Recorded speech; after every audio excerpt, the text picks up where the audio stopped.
Hello everyone, this seeds of pumpkin squash is from our garden. So as you can see guys, the seeds are very big and very good for propagating.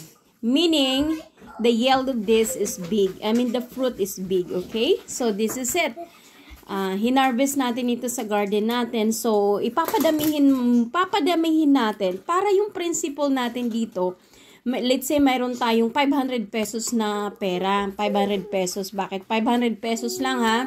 Tapos, isang kalabasa lang ito guys. Tingnan nyo naman. Tapos, ipopropagate natin. Dito sa isang section nito is nakita natin na may mga sprouted na siya.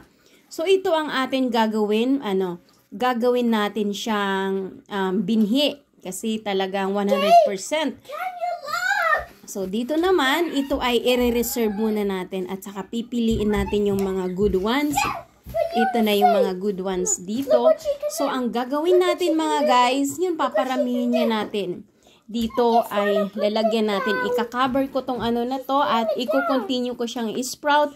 And then, ita-transplant natin, ilalagay natin sa matabang soil. Tapos, pag panahon na ng pagtatanim, itatanim natin siya. So, look at this guys. Itong seeds na to guys, ay napulot ko lang siya.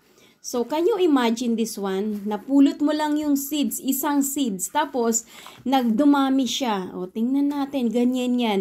Hindi ganoon, pag may pera kayo, hindi agad kayo pupunta sa Jollibee, isa-shopping ninyo. Gawa kayo ng something na dadami yun, padamihin nyo. Kahit sa slowly lang siya. Yun ang pinaka natin doon. I hope may mga nuggets kayong mga idea doon. Okay? Ako noon, pag binibigyan ako ng pera, hindi ko agad binibili ng pagkain. Nininegosyo ko na nagro-roll yung puhunan, nandyan yung puhunan, tapos yung profit, yun ay dumadami yung profit. Ganyan yan guys. Ang stewardship ng atin mga kung anong mayroon tayo at saka sa time. So anyway guys, I hope may natutunan kayo dito sa ipinakita ko sa inyo. Ito naman sa part dito, yung mga sila walang mga laman yan. O kaya siniselect ko talaga sila mga guys. So dito I'm gonna try to grow this one, okay?